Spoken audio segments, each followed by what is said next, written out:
dentro do sarcolema, ele necessita que a pKa, novamente a pKa, ela envie um grupo fosfato para uma proteína chamada fosfolamban, que está presente na membrana do sarcolema. E aí, com a ativação dessa proteína fosfolamban, você vai ter a permissão para a entrada de cálcio dentro da organela sarcolema, certo? No retículo sarcoplasmático. Isso vai acontecer com o gasto de energia, já que trata-se de uma bomba de cálcio. Quando a gente fala de bomba, de uma proteína que ela é uma bomba, o que é que vai estar acontecendo? Uma proteína que ela é a bomba, ela vai fornecer a passagem de um íon do meio menos concentrado para o meio mais concentrado, contra o gradiente de concentração. Se é contra o gradiente de concentração, você tem gasto de energia. Então, nessa primeira imagem aqui, o que é que a gente tem que entender? Chegada da norepinefrina, ativação do receptor beta-1. Esse receptor beta-1 possui 3 estruturas e ele vai liberar essa primeira estrutura alfa, para que moléculas de ATP sejam produzidas e, consequentemente, nós tenhamos a presença de uma outra molécula, que é o AMP cíclico. Esse AMP cíclico ele é importante por quê? Porque ele vai ativar a enzima pKa. Essa enzima pKa ela tem duas funções, ela ativa duas proteínas. Ela ativa a proteína de canal de cálcio, fazendo com que o cálcio ele entre para dentro da célula, e ela ativa também a proteína fosfolamban, que vai ativar, não é isso, que vai atuar sobre a bomba de cálcio, facilitando assim a entrada do cálcio para ser armazenado dentro, do retículo sarcoplasmático, para que esse cálcio ele possa ser utilizado quando necessário, tá certo? Essa segunda imagem aqui, a gente está vendo aqui que quando você tem uma entrada de cálcio, não é isso? Quando você tem a entrada de cálcio, então aqui ó, você teve a entrada de cálcio, não é isso? Esse cálcio ele pode ser armazenado, né? Ele pode ser armazenado no retículo sarcoplasmático, como ele também já pode ir para atuação, ele já pode atuar no processo de contração das miofibrilas. Então, aqui ó, você tem um sarcolema,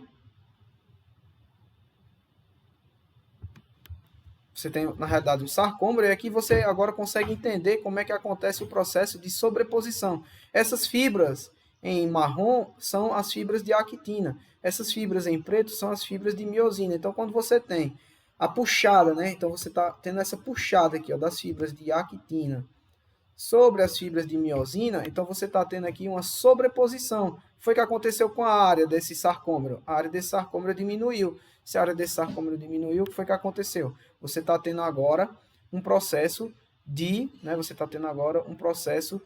contração da fibra muscular. Quando várias fibras musculares se contraem, você tem o que a gente chama de contração muscular, tá ok? O que é que pode acontecer também? Entrou muito cálcio, esse cálcio já foi utilizado para a contração muscular. Esse cálcio também já foi armazenado em grande quantidade dentro do retículo sarcoplasmático, certo? Ele já foi armazenado dentro do retículo sarcoplasmático. E aí o que é que acontece?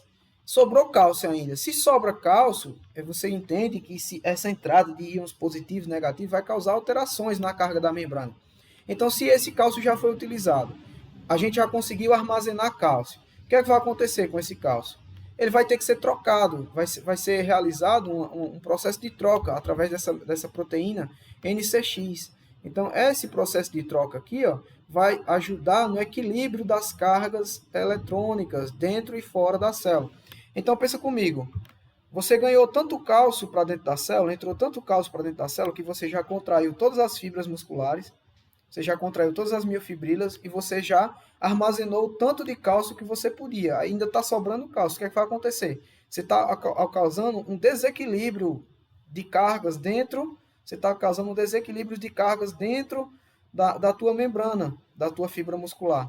E aí o que é que vai acontecer? Esse cálcio ele vai ter que ser enviado para fora. Então esse cálcio ele sai através dessa proteína NCX, e na hora que ele sai, ele permite a entrada de 3 íons de sódio, certo?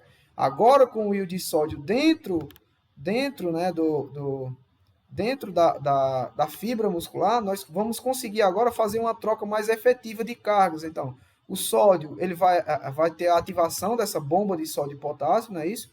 Vai ter uma ativação dessa bomba de sódio e potássio, e o sódio, através do gasto de ATP, ele vai sair, certo? Então, você vai ter um processo que a gente chama de repolarização, né? Você vai ter a saída de cargas, de mais cargas negativas. Então, você está tendo aqui, ó, a saída de 3 e a entrada de 2 potássio. Então, sempre você vai ter uma carga a menos, uma carga positiva a menos dentro da sua fibra muscular. Isso vai servir para quê? Para reequilibrar a carga negativa dentro da fibra muscular, dentro da célula muscular cardíaca. Tá ok? Então, ó, vamos voltar aqui para tentar explicar novamente essa parte.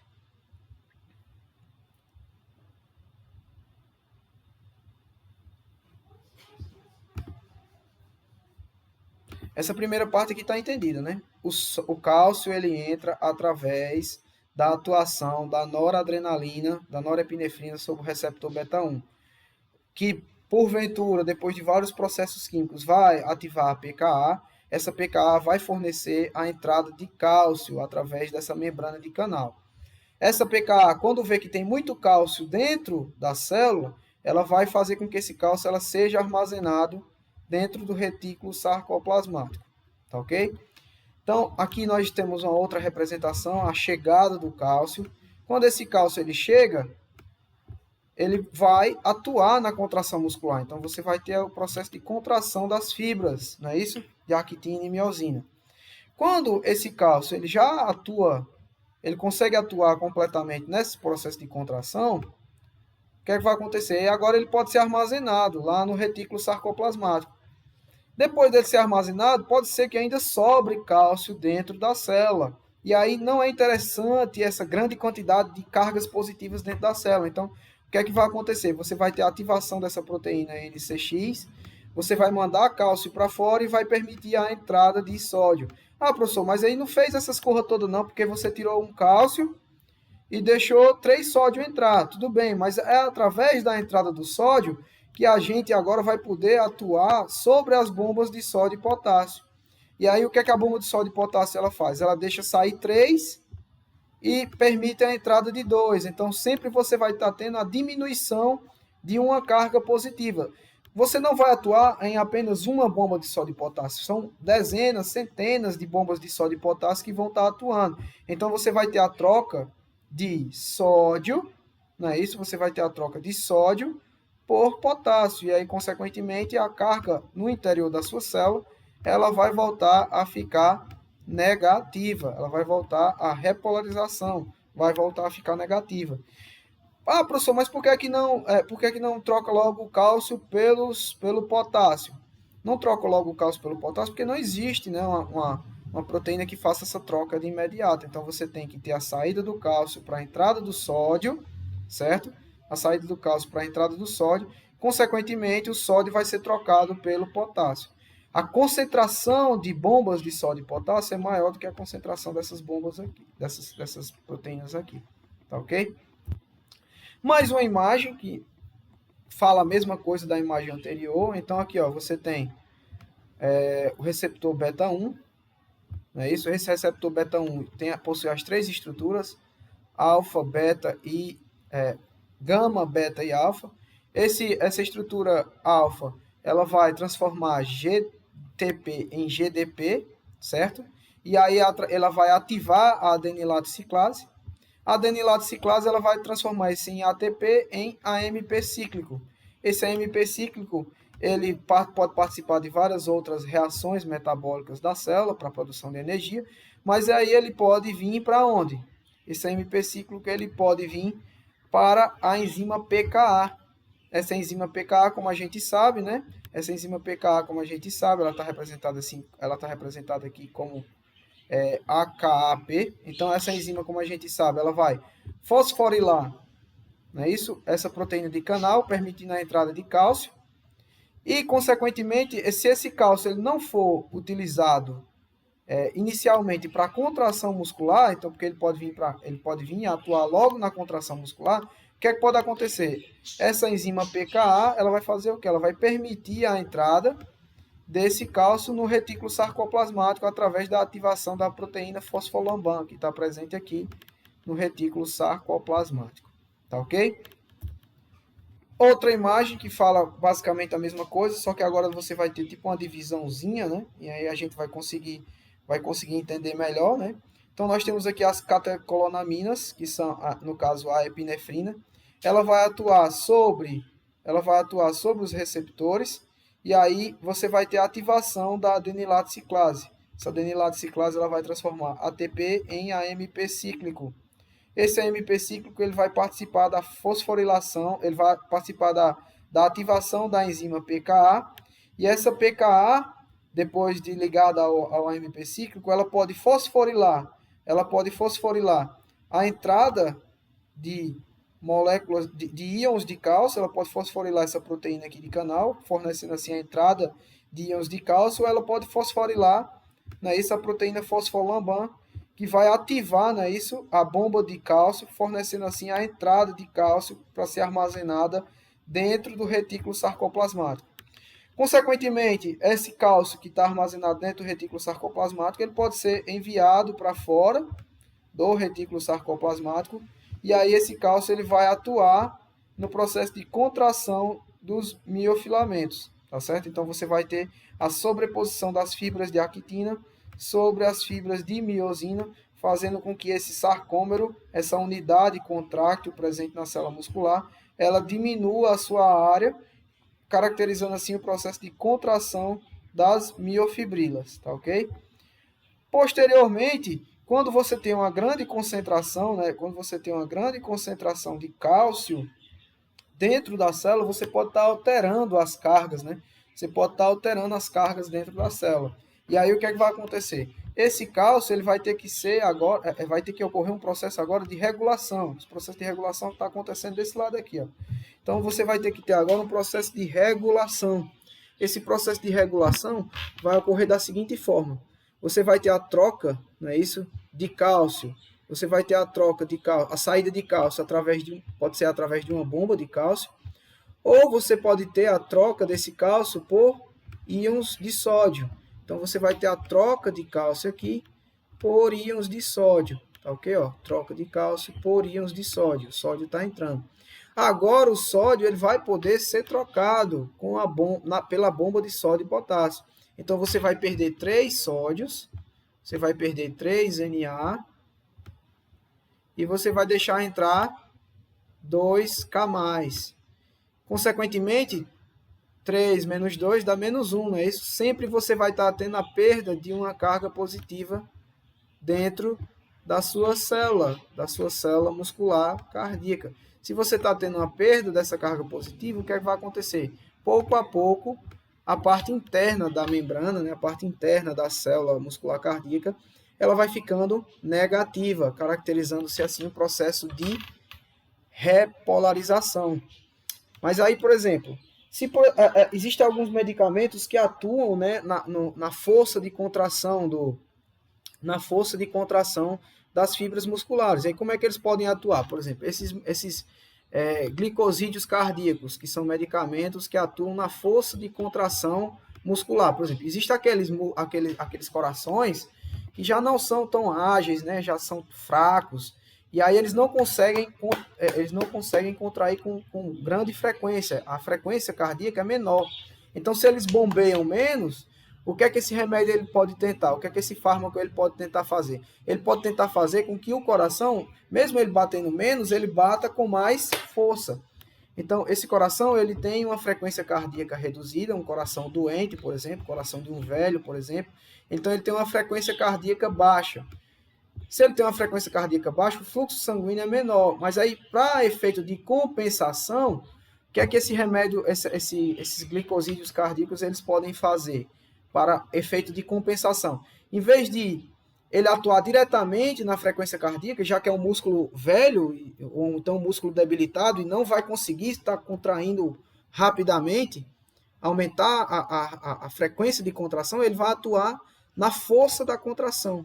Então, ele vai aumentar o efeito inotrópico, certo?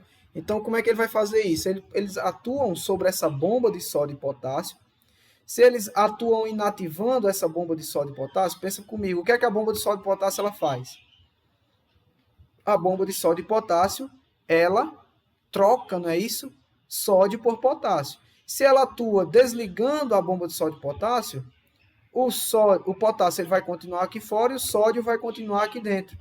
Então, o sódio ele vai aumentar a sua concentração dentro da célula. Se o sódio está aumentando a concentração dentro da célula, ele vai atuar agora como inibição nessa outra proteína. Porque você sabe que para controlar, não é isso? A quantidade de cálcio dentro da célula, nós temos esse processo de troca. O cálcio sai e o sódio entra. Se você já tem muito sódio dentro da célula, não tem necessidade de entrar mais sódio. Então, se o sódio ele não entra mais através dessa segunda proteína aqui, ó, o que é que vai acontecer? Se o sódio ele não entra, o cálcio ele também não sai. E, consequentemente, você vai aumentar a concentração de sódio e, de maneira indireta, a concentração de cálcio. Se você aumenta a concentração de cálcio, você pode utilizar esse cálcio para a contração cardíaca. Então, você vai ter uma contração muito mais vigorosa. Você vai ter uma contração muito mais vigorosa, tá ok? Então, vamos apagar aqui e tentar explicar tudo novamente para a gente fechar essa aula de hoje. Esse aqui é um dos gráficos de resumo, tá certo? Então, de como a regulação do batimento cardíaco ela vai ocorrer. Isso de maneira bem fisiológica, tá ok? Então, vamos lá. Primeira situação que acontece. A norepinefrina vai atuar sobre o receptor. Ele não está aqui, ó. Vamos botar o receptor aqui, ó. A norepinefrina vai atuar sobre o receptor beta 1, que é o beta 1. Vai atuar sobre beta 1. Esse beta 1 possui 3 subunidades: gama, beta e alfa. Essa subunidade alfa ela vem e se liga à adenilato ciclase, e a adenilato ciclase ela vai servir para transformar ATP em AMP cíclico. Esse AMP cíclico ele tem a função de se ligar à proteína, a enzima PKA, certo? Está representado por outra determinação, mas não importa, que é a PKA. Você está tendo a ligação da AMP cíclico com a PKA. Essa PKA ela vai atuar em duas frentes: fosforilando, doando um grupo fosfato, não é isso? Para a proteína canal de cálcio, permitindo a entrada em massa de cálcio para dentro da célula. Esse cálcio ele pode ser armazenado dentro do retículo sarcoplasmático, mas para que ele seja armazenado dentro do retículo sarcoplasmático, a sua bomba de cálcio tem que ser ativada. Quem é que vai ativar? É a proteína chamada fosfolamban. E essa proteína fosfolamban ela só é ativada com a fosforilação, com o recebimento de um grupo fosfato da enzima PKA. Tá ok? Então você vai ter o acúmulo de cálcio aqui dentro do retículo sarcoplasmático. Quando necessitamos de um processo de contração, esse cálcio que estava armazenado dentro do retículo sarcoplasmático, ele sai e vai atuar sobre as fibras de actina e miosina, fazendo com que elas se sobreponham e ocorra a contração dessa unidade de contração, que é o sarcômero, tá ok? Agora uma questão já de regulação. Se você tem muito cálcio dentro da célula muscular, o que é que pode, porventura, acontecer? Acontecer que você vai ter uma alteração das cargas indesejadas para essa